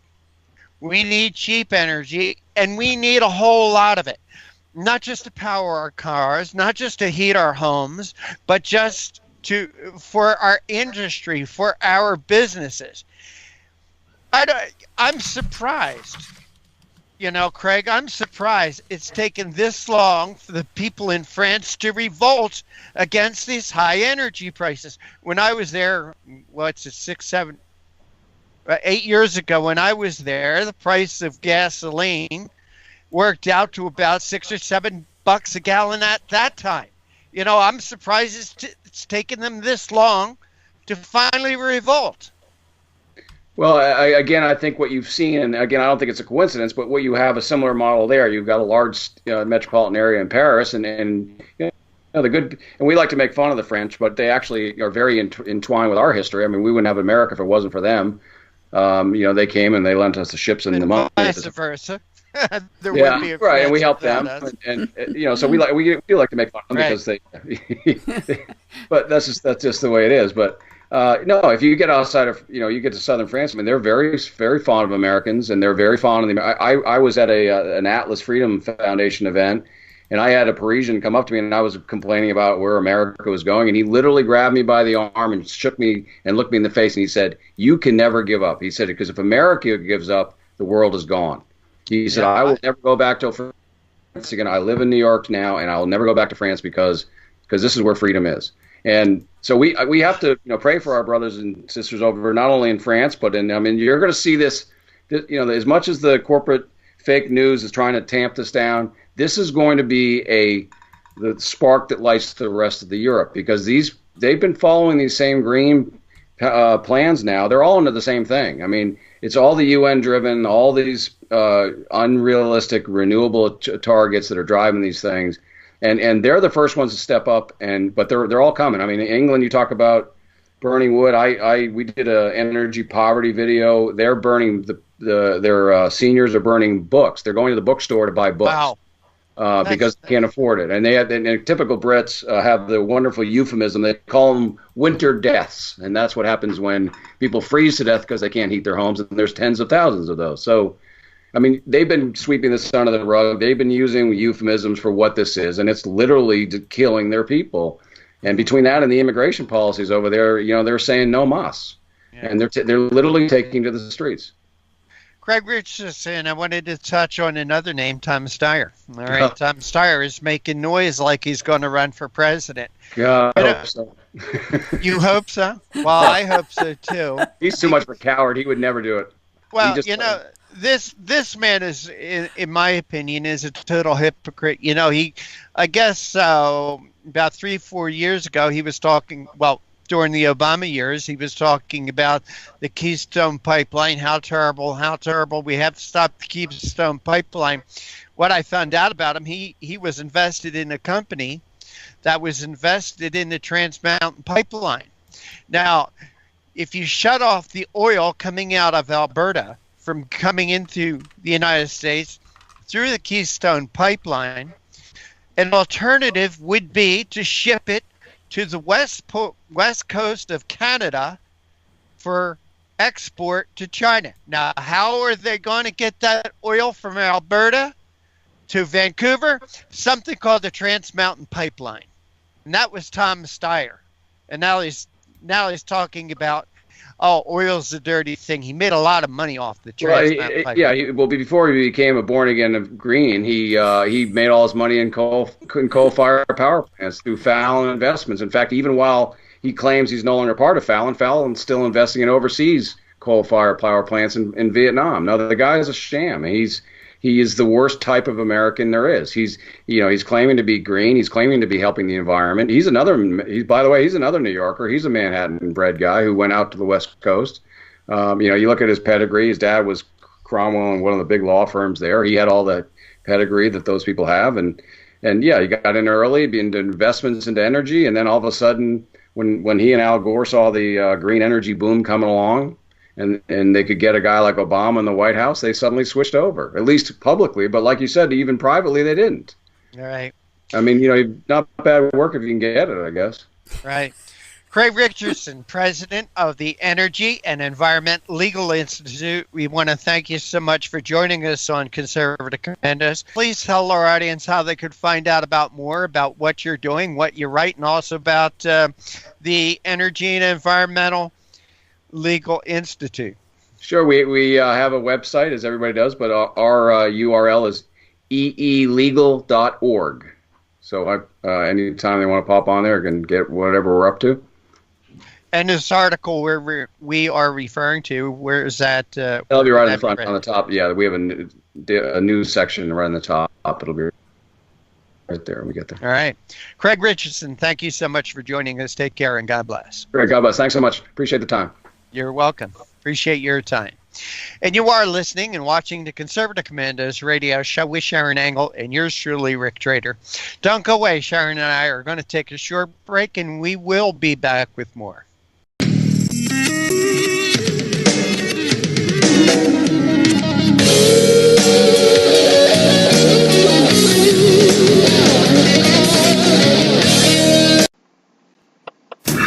All right, listen up. We're looking for anything that looks like drugs or paraphernalia. Philadelphia Police Department, we have a search warrant. What is that smell? I mean, you gotta see this. This is normal. I don't know. I've never been in an abortion clinic before. You are not gonna believe what I saw last night. How many? So far, we found over 30 of them. Healthy woman goes into a clinic, comes out dead, and there's no police report? Files have been moved recently. Look at this. You'll be the prosecutor who went after reproductive rights, and you'll be a racist to boot. You've got a lot of folk who'd like to see abortion outlawed. And this is not going to be the case that gives them an excuse. The prosecution has offered you a plea bargain, Dr. Gosnell. Then I would have to admit I was guilty. I'm not guilty. When you get to the courthouse, you are going to be swarmed by reporters. You ready for this, Counselor? Where is everybody? When was the last time your division inspected Dr. Gosnell's clinic? We had instructions directly from Governor Ridge's office not to inspect. Wouldn't testify in that case about anything. You doubt you'll find a doctor who will. And you look at the facts, you will see what I see. An overly zealous Catholic investigator. Is that what you want to make this about? There's nothing that man did that protects women or children, and you don't have to be a pro-life activist to see that. Kermit Gosnell is perhaps the most prolific serial killer in American history. You better win. My healthcare costs were going to double this year. Doubled. It was down to health care or my student loans. I found a better way. It's neighbors helping neighbors. Liberty Health Share. It's freedom from insurance. At Liberty Health Share, we support each other and keep health costs down. We're changing the way you're paying for health care. This is the way it should be. We're all in this together. We're changing the way you pay for health care. The movement to help each other is growing. Liberty Health Share. This is the way it should be. This is how I make a difference. Healthcare costs are skyrocketing. The third-party pay system is the culprit. It's taking money out of our pockets. Liberty Health Share has solved that issue by being self-pay patients sharing our medical bills. Liberty Health Share is a grassroots movement all across America where people are abandoning the insurance model and instead are meeting each other's costs in community with one another.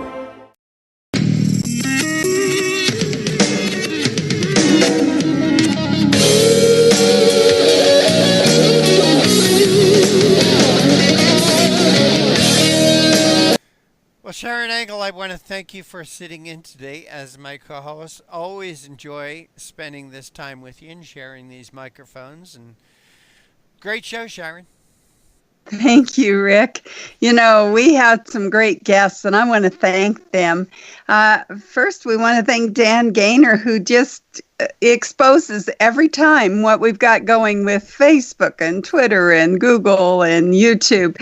So it was great to have him on talking about those things. And Liz Peek, she's a person who contributes to Fox Weekly, and we had her on to talk about Trump scoring big wins at the G20. And that was great to understand that our president is doing the right thing in spite of a Democrat win of the Congress. And then finally, Craig Richardson, who came on to talk about lawsuits and tort reform that really needs to be done, but how can you do it with a Democrat Congress? He said the bogus climate change lawsuits need to stop. He's absolutely right. You know, they can't charge Harvey Weinstein, all right? So they go after the oil companies. It's ridiculous.